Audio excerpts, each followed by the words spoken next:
Library. Thank you for coming out this evening. I would like to introduce Kathy Brewer as our new Program and Events Coordinator. It's her second official week on the job, and she's doing a fabulous job. So I'm glad that you're here tonight to meet her as well. And I will let her introduce our guest speakers in our program this evening. All right, hi again. Thank you, Hillary. So this is Matt Ertz. He's a historian for Madison County, and he's got a special speaker here, Gerald Branagan. And I wanted to say again, there's refreshments in the back supplied by the Friends of the Library, so don't feel like you have to wait till afterwards. Eat now. And Matt Ertz is going to be back again on May 23rd with another... Dan Davis, a World War II veteran who lives in Hamilton. He's from Eaton originally. You probably know Stan, Gerald. Yeah. And Stan was a mechanic and amateur photographer, and he was nice enough to let us digitize his collection, so we'll be showcasing some of the 700 images he took from the European theater during World War II, and he will be telling his story, and it'll be very, very nice, and we're doing that kind of an advanced Memorial Day kind of a veterans type thing. All right. Thank you. Thank you. All right, so as she said, we are happy here tonight to, we'll start that again. We're happy tonight to have Gerald Branagan with us, a Colgate University alumni who was good friends with Gerald and his wife, Kathleen. I'm not going to butcher her last name, so I'm not going to do it justice, but contacted me and asked if I would be willing to talk to Jerry, and I said, sure. Jerry or Gerald? Bird. Either or. And Gerald said, sure. Just a friend. Just a friend. Yeah, absolutely. And we met here a couple weeks ago and sat down, and for about 45 minutes, Gerald told me his story from beginning until the end of the farm, which was about 5-6 years ago. And we thought it would be a great story for folks to hear. So we do have some photos that are going to go along with it, but I'm actually just going to sit down in the front row and let Gerald start. And every now and again, I'll shoot you a question, and we'll go from there. And we'll start with, you weren't born in Madison County, you were born in? I was born down in Denmark. It's about 4 or 5 miles just south of Carthage. The old cheese factory, that's where we lived there. My father delivered me and tied the knot and everything. I never seen the doctor until I was a month old or so. And I wouldn't have seen him then, only to put me on census. And times was real hard. And then 32, and my folks moved down here in 36, I think it was, and worked for E.P. Smith. Went to work for him for $1 a day, driving tractor, day, 15, 16 hours long. And he done that for 4 years, and he went over to Smyrna and bought this farm off Walter Crouch. And he run it to Has for 4 years. And then he bought it, and that's where I grew up there. And we didn't even have electricity there when we bought the farm. It come through just a couple, 3 months after that, but we had gas tub out in the yard. We used to make our own gas Delco system. It wasn't a Delco system, but it was a gas lamp in each room.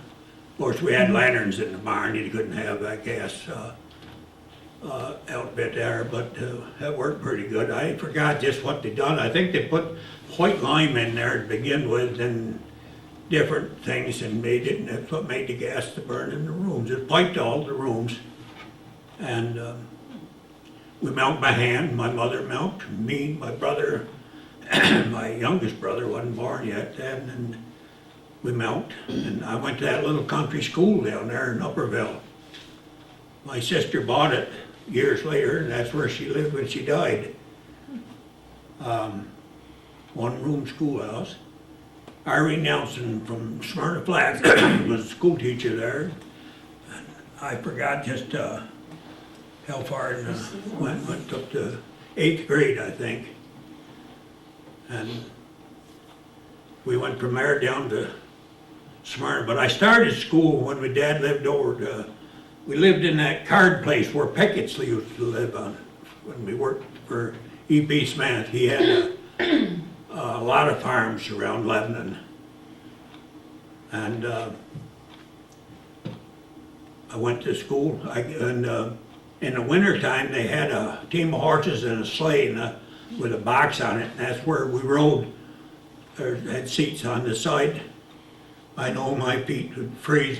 Bob Harmon would take and slap them together and keep them from freezing, I know that.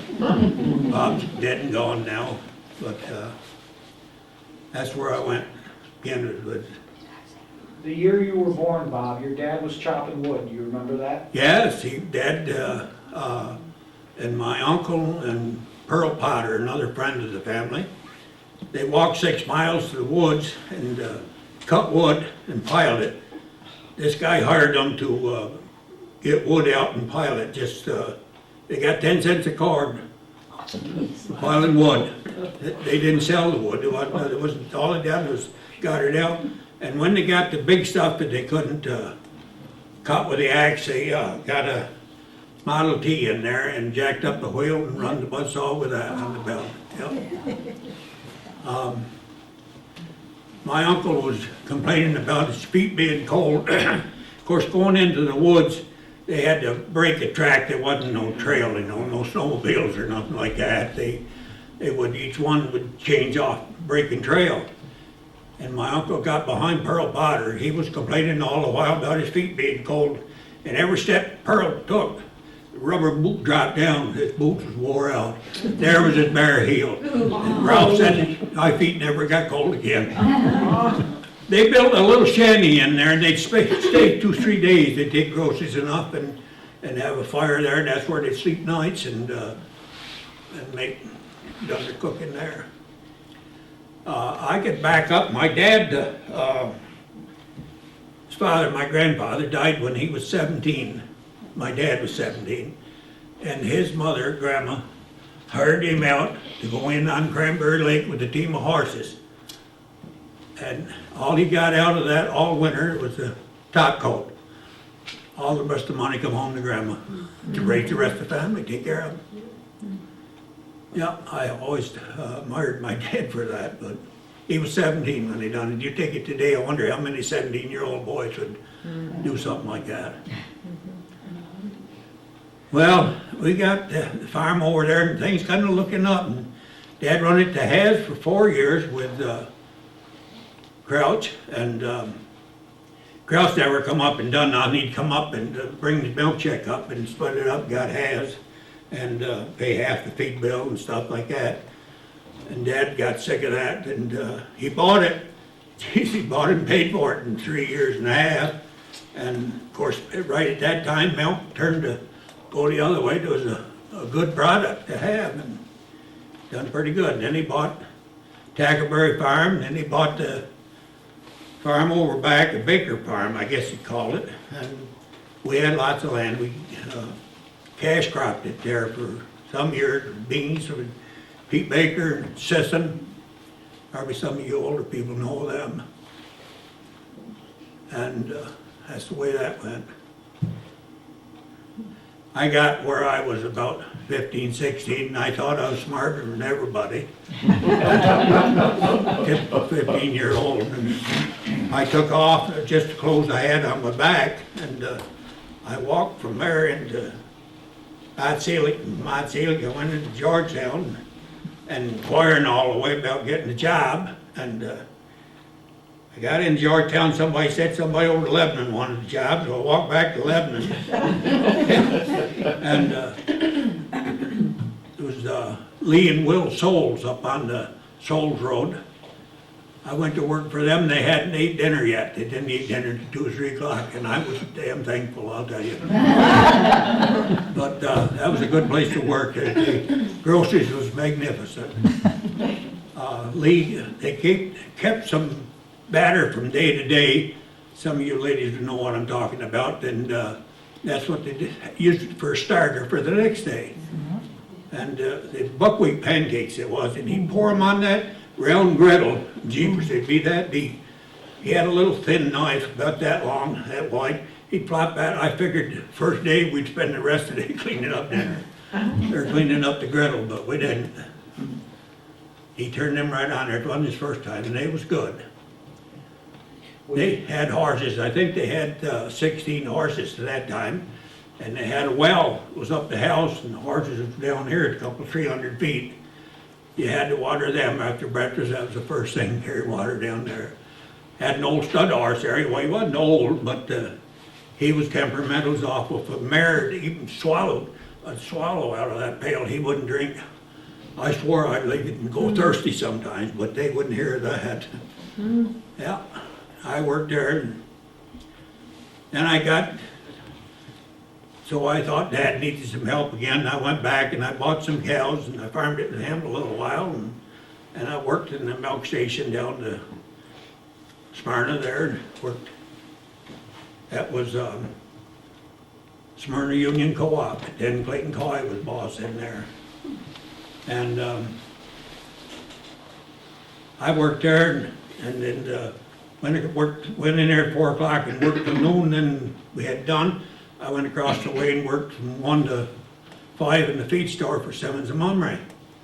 I done that, and I see I wasn't getting ahead there, just getting my feed from my cows. And I finally bought some other cows and off the farmer over to South Hatselic. It was going out of the business, retired, and put them in with mine.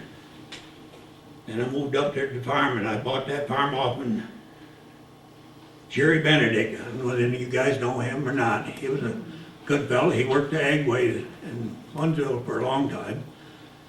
His son bought the Eaton house there in Eaton poorhouse.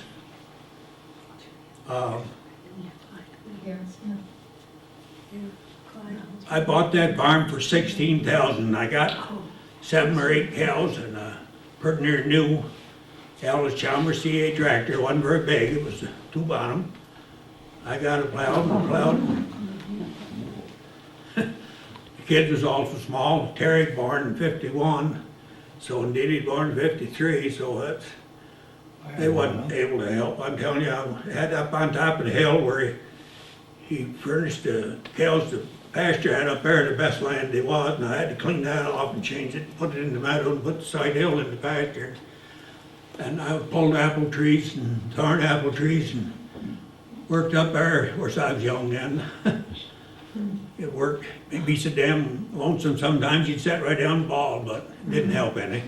Just get back up and get going. And I got it cleaned off. I bought some more cows off in Albert Parker downtown. I don't know whether you know them. And buildings are all gone but the house.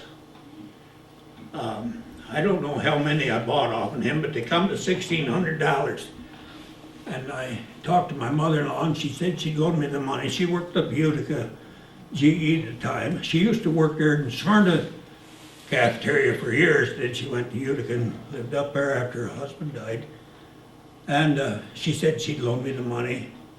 Albert wanted $1,600 for them cows. I don't know how many I got. I think there was 6 or 7. I paid him with 3 bills. A $1,000 bill, a $500 bill, and a $100 bill. Albert Burtner passed out. I haven't seen 1,000 or 5 cents, I'll tell you. My mother-in-law loaned it to me. And that got me going, got enough cows. And we raised 4 boys and a girl. Boys, they didn't want to go to college. The boys all got a new pickup when they graduated. And the daughter got 4 years of college paid for. And seemed like from then until now, it's pretty near blank. I hardly remember. At that time went so fast. Talk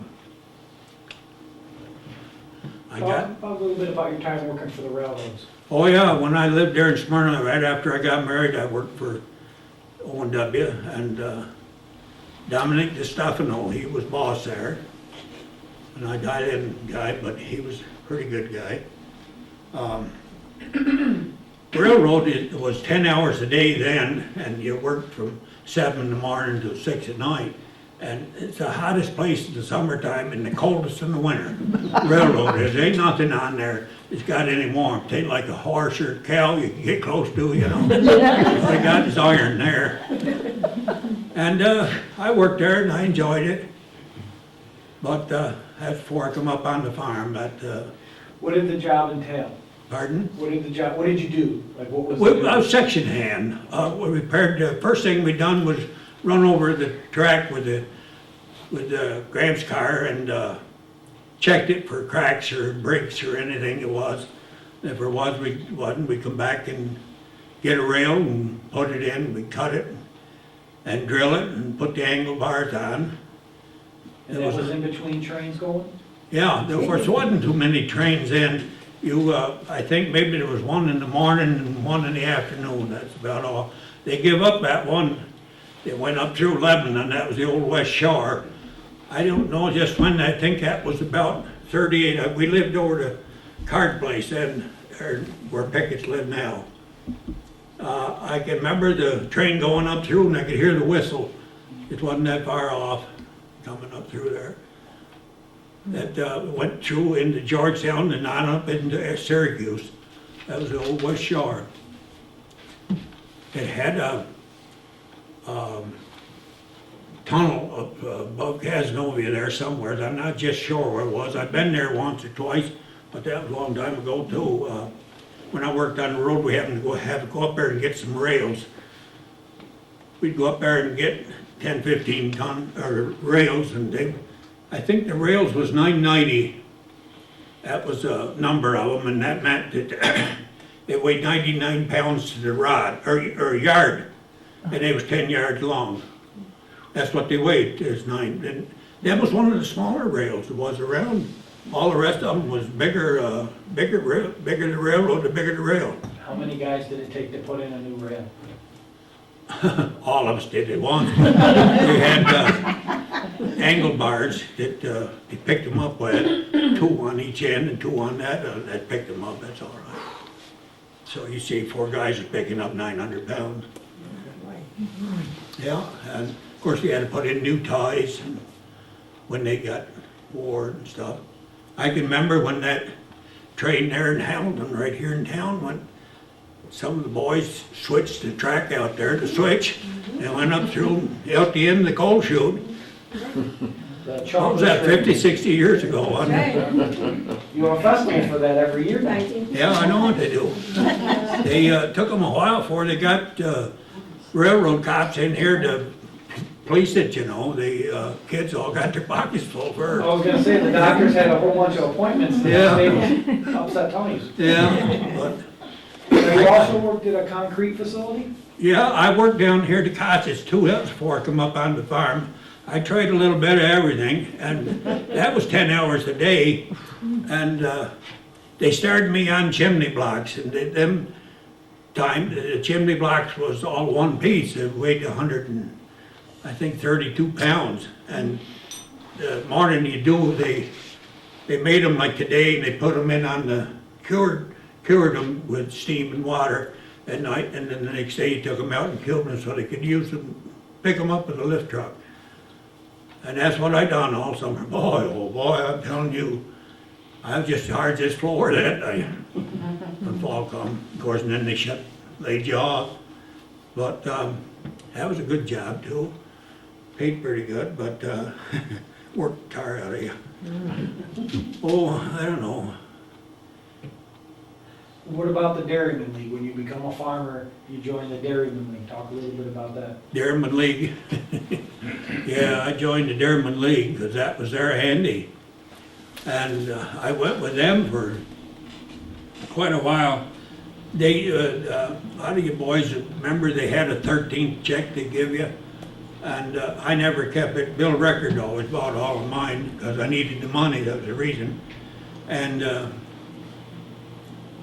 one fall, I think it was around about November, December, somewhere in there, I got 2 checks for 2 months. Mark Boyd didn't pay nothing. That cleared me on Gerald League, but they're doing good now and doing like gangbusters. Amish, they love them. I tell them that you gotta be careful of them, but Netco done the same thing. No, I got it going, and I was milking in 2 barns, making a lot of milk at that time. The milk check I think was 27,000, and maybe 28, something like that. 2 months, just Mark Boyd, wasn't good for nothing. I'm telling you, that hurt too. To make a dollar's worth of milk, it probably cost you 75 cents.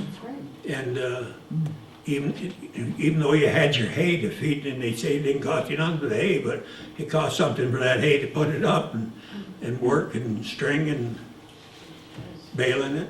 But we survived and lived through it. I bought the farm off Gerald Benedict. I finally paid him off and got that squared away. Good man, Gerald was, never give me a minute's trouble. I tore off the back end of the house, and when was that? Probably 20 years ago, and Webb come up and measured it up, and he said it's going to cost you like $46,000. I said we'd like the money, before, some of it, before we start.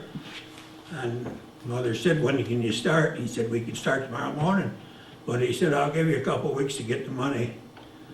Mother went in and opened up the safe and come right out and give him the money. He pretty near fell over. It was after dark. He had to go home with all that money alone. Julian Webb, I know him. You know him? Good man too. He was run the just all them plants here now were Curtis Lumber. They was all Webb's and Son at that time. What about the war? You're a little late for World War I, but you were Yeah, right in line with Korea. My wife was pregnant for Terry, the oldest boy there, and she was having an awful time. Throwing up, and she was in the hospital, got dehydrated, and I got a deferment, I got a draft. Notice that. I think she was probably 6, 7 months along, and I got a draft to sign up for the Korean War, that's where it was. And I got a deferment to after Terry was born, that the war ended before Terry was born. So I can remember when the Japanese bombed Pearl Harbor, I remember Dad had a radio, looked about like this. He had a battery back of it and come down there and listened to them. Got it firsthand. Did that stop the farm from working for a few minutes when they kept? Well, that's when we lived over there. I was still working for Dad. Oh. Yeah, because see, that was in 42. I was still over You there. were 10 years old, you were Yeah. probably working good. Oh, yeah. But I can remember, boy, oh boy, it cost us a lot of good men too, that war did. Everybody was down on Truman because he dropped the atomic bomb, but I'm telling you, it hardly saved lives in the long run. It was, any time in war is senseless anyway. This big election is coming up with all the clowns we got running. I mean, it's something else. I just hope Trump don't get in, because that's all he thinks of is fighting. Talk a little bit about the difference between farming when you started with your Alice Chalmers and when you retired 15 Yeah. years ago. I started with that little Alice Chalmers, 26 horsepower, and I plowed for everybody on that road. Donald Branagan, Hubie Whitmore, Ed Farmer, Donald Branagan, I plowed for them all. Sammy Patrico, and George Finan, up to there, that's as far as I went. I plowed for them, so I run that thing pretty near day and night. But that was a small tractor, and I got a International 350 diesel after that, and jeepers, I thought I had everything made. That wasn't any too big neither. In the time I got a 45 Alice Chalmers, and then I got a 4430 John Deere, which is 125, 30 horsepower. I had a big Oliver too, I don't know, but you get, them big tractors are nice, but you got big payments to go with them, and that's the trouble with a lot of the young fellas that's farming there. A couple, 3 years ago, milk was real good, and it's now it's down just about half, but a lot of them have got their payments geared to match that high-priced milk, and they're hurting right now. But maybe they'll get things straightened around, I don't know, I hope so. Did Anything you else? hire anybody beyond, you had your boys, I'm sure, that started working for you at a very young age. Yeah, Did you ever have hired hands then? oh yeah, I had hard hands, and one man, he's still over there in Morrisville in the nursing home. He was a good man, but I had a lot of my cousins, and I had Bruce Ray and a lot of, if you ain't big enough so you can give all the fringe benefits like Carhartt, that you're gonna get the secondhand help. That's what you get, and that's what I had, yeah. I had them to have to be right with them to work. What was the biggest size? How many cows did you have at your? One time I was milking about 75, 80 cows in 2 barns. I built a barn down across the road and milked there. And how was milking different from when you started, which I'm assuming you either had a Hinman milker or were hand milking towards the end? Oh yeah, I had a bulk tank and dumping station and all that, you know. It all goes with the bulk tank. I stayed milk cans. I have a question. Go ahead. When your dad started the farm and you were milking by hand, how many cows did you have then? I think he had about 24. And you Yeah. milked by hand? Yeah, well, Dad could milk 12, 15 of them, and Mother milked 4 or 5, and me and my brother milked the rest before we went to school. Yeah. Cooled it with ice, didn't have a refrigerator, just had a vat and put ice in it. It didn't cool the morning's milk, that was picked up at 10 o'clock, 9 o'clock or so. Yeah. I don't know. Farming is a good life, it's clean, and you make what you take and put in your pockets, you earn it 3 times, but it's a good job. It keeps you're not getting mixed up with dope and drugs and everything else, you know. Growing up, did you have a social life? Did I have what? A social life? We did some. We'd walk down to Smyrna, and Grange Hall was running then, and they used to, most of the time, they had dances there Saturday night. And we'd go down there and dance, and once in a while, when Dad wasn't around, we'd take the milk truck and go over to Cincinnati Y to dance. That's quite a jaunt too, the old milk truck. Well, we had dancing was the big thing.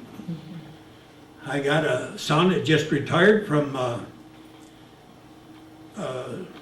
Morrisville College over there. He was worked up there on the farm. He was a big guy up there. He worked in Ida Limited for years. He had a lot of you guys might have known him. He had Terry's Gun Shop in Pratt's Hollow, Streeter Road. Done that for years. But he just retired 6 months ago, I guess it was, from college, and he lost his wife, and he's got another girlfriend now, but they just went to Florida.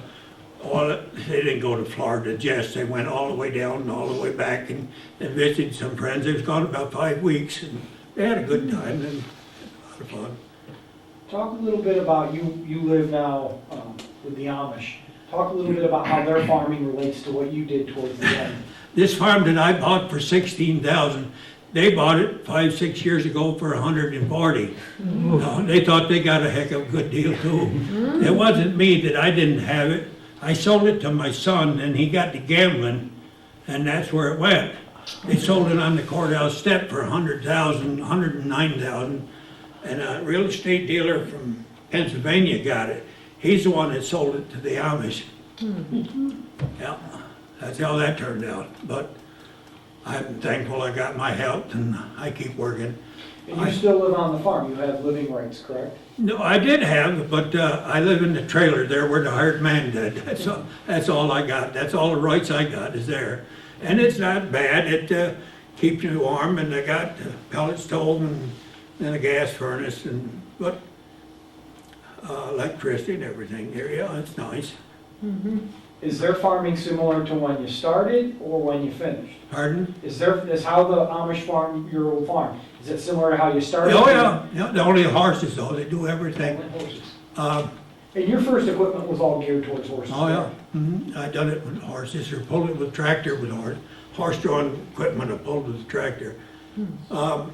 This Amish, I was supposed to take him out to Rumlin, they had a big horse sale here a week or 10 days ago. And the team out there, what do you think brought? $10,000. That was a high. He had hurt his back and he couldn't go, he didn't want to go, and he hurt his back, but he wanted to go right up until then. But his neighbor went out. He told me about it. I guess, or Saturday, he told me about the team, nice team. 3 and 5, they had brothers and sisters. They were Roans, they looked a lot alike, and everybody was happy. At $10,000, of course, a lot of these guys with these show horses, so like Marshfield and Mulligan's got there, some of them horses, they go more than that for a piece for one of them. Yep. But I thought that was pretty good for a pair of draft horses. That's all they are. They'll break a leg just as quick as another one do. All right, we'll open up the floor. Does folks have questions for Yeah. Gerald? I was wondering about how back to the train, when you were working for the railroad, how did they keep the tracks cleared off in the wintertime? Oh, they had a train that would have had a snowplow on the front that would come up through the gullies where it was really deep. It kind of a snowblower. The first one, it was just a V-plow pulled it, but then later on they got a snowblower. They blowed it out, cleaned it better. But some places, if the snow is just right, they can run that train right up on it, take the train right off tracks. That packed snow will get awful hard, just like ice.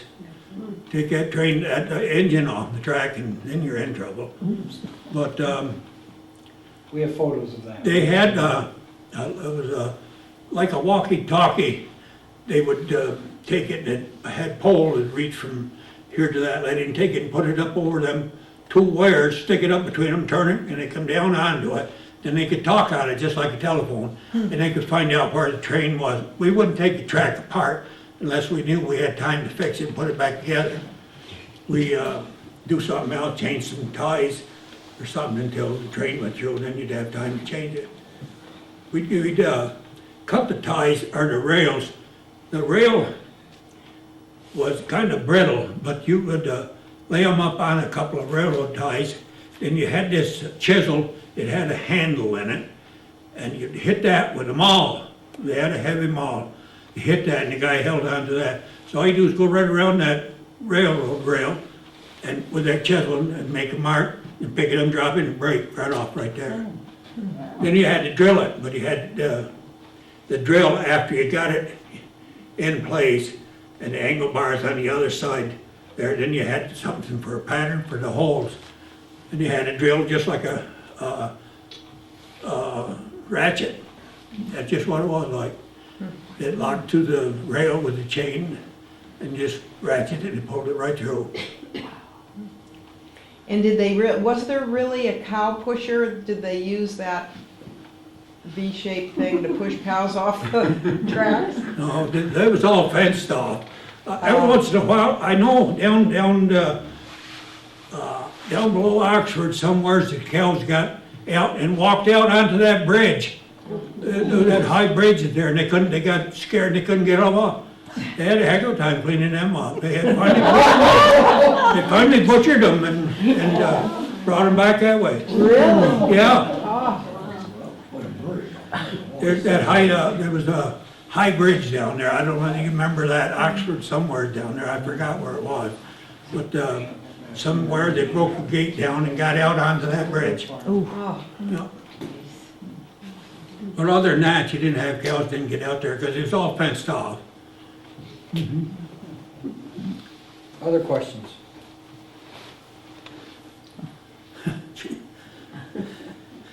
Nothing else for Jerry? Well, let me see if I got anything in my notes, Jerry. You referenced E.P. Smith. Explain what E.P. Smith was. Or he was a guy. E.P. Smith, your dad worked for E.P. Smith? Yeah, Edward Smith. I don't know what his middle name was. He lived in Sherburne, but he had a lot of farms up around Lebanon. That was his son over where Stradlin's got the sawmill there, Drexler. Hank Drexler was his son, or married his daughter, I mean. Hank Drexler married E.P.'s daughter. That was his son-in-law. As only has one daughter. And he just bought farms and leased them to other guys, and he kept. the No, he farm. didn't lease them, he bought them and run them. Okay. That's what he done. He dairy farmed it on them, and he didn't make a lot of money, but he made enough. He did, died a millionaire, I think.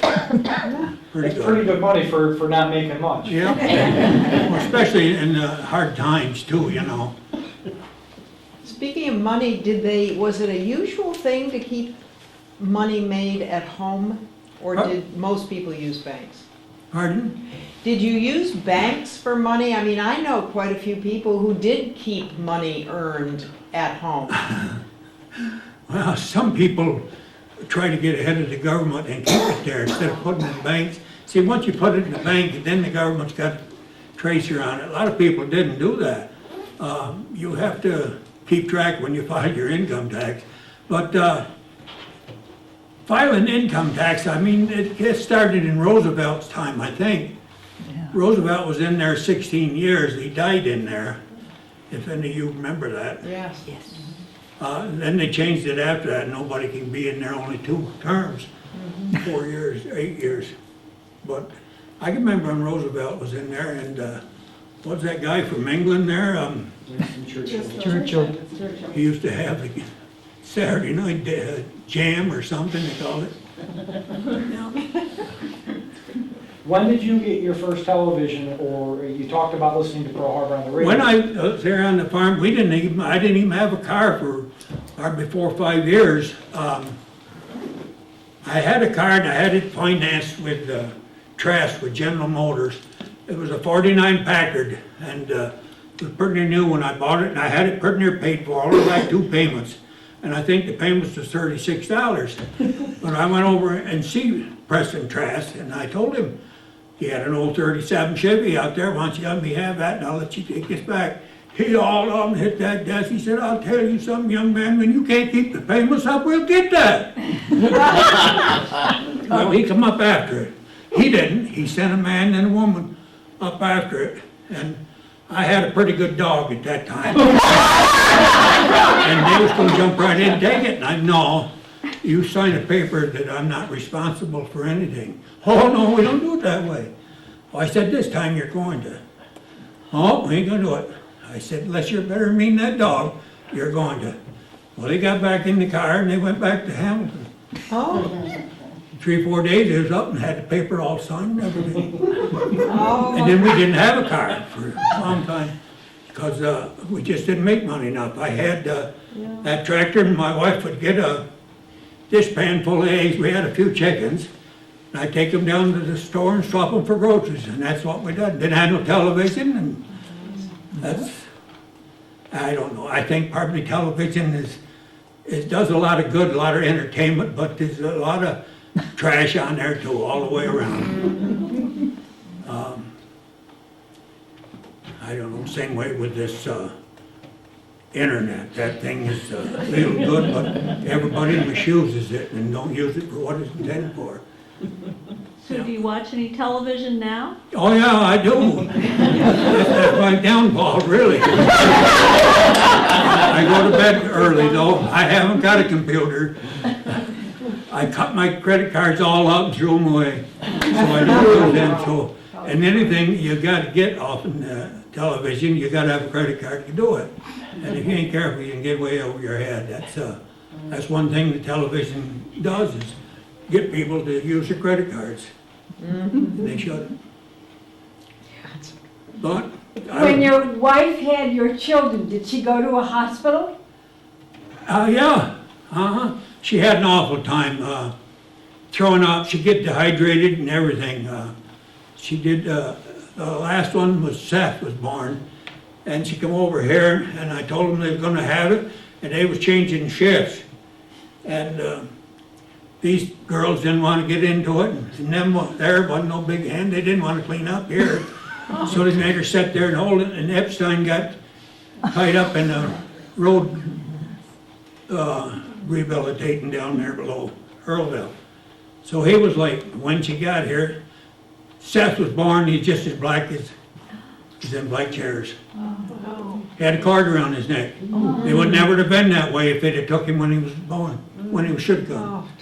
But I didn't do none. What are you gonna do? It was the best we had. We didn't have nothing before then, and you can't, we didn't need the money that bad. We could have sued them, but everybody wanted us to, but we didn't. When you said Doc Epstein, is that out of Paxton Hospital out of Utica? What'd you say? Oh, I was just wondering where Dr. Epstein was. Pardon? I was wondering where Dr. Epstein was out of. Out of Sherburne. Sherburne, okay. Harry Epstein, you remember him? No, I don't. Oh my God, let me tell you something. He used to come up there and make house calls, and the kids would be all sick. He'd give them a handful of pills, and he'd wade through the snow to get up there. Okay. $3. Oh. These guys now they want charge you. Put 2 zeros on that. You ain't careful. So when were your kids born? Where was they? All When- born in No, Hamilton. what years? Terry was born in 51 on our anniversary. Dee Dee was born in 53.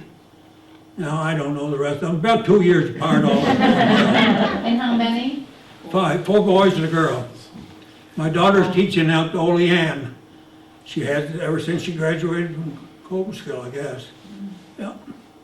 Did the boys, any of those continue farming? Pardon? Did any of the boys continue farming? Not there. Todd, he had a big farm over to New Berlin, farmed it up a couple of years ago, and he got out, and then his son wanted to get into it, so he went right into it. Oh, that's lucky. Yeah. And Preston, he worked for Bailey Lumber over to Smyrna. He got a little disputed there, and he quit. Went down and he worked for Norwich Pharmaceutical, made twice as much as Bailey was making, and he retired from there a couple of years ago.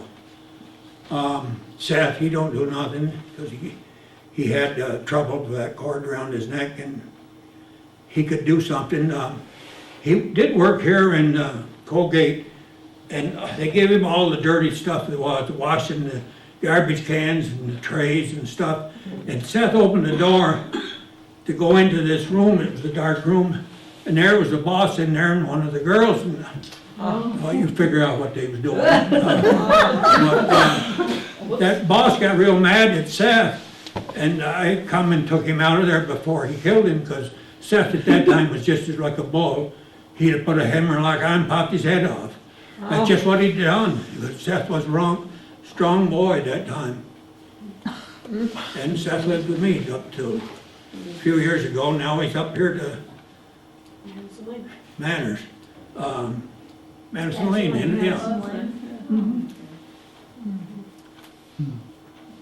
I guess that's all of them.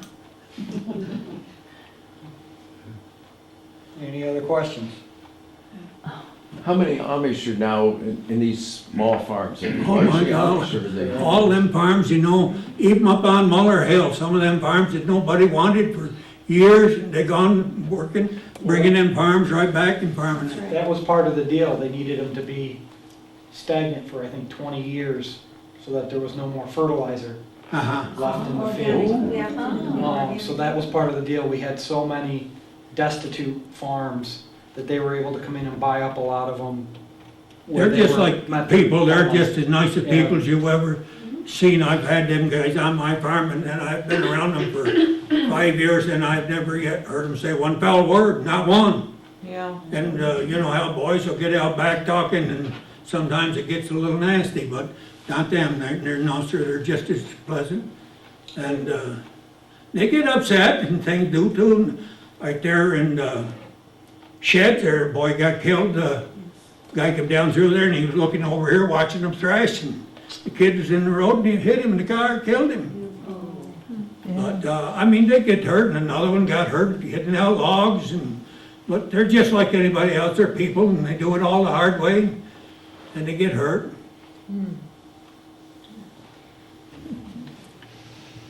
Guy up on the crossroad there's Chris, his boy, he's I think he's 4 or 5, he isn't in school yet. He fell down the chute and broke his leg up by his knee, somewhere's there. And they just had a baby, and he's blind. Boy, they have one every 9 months, it seems like, just as quick as they can. They don't believe in Contraception. fingernail tip. I don't know, anything else I could help you with?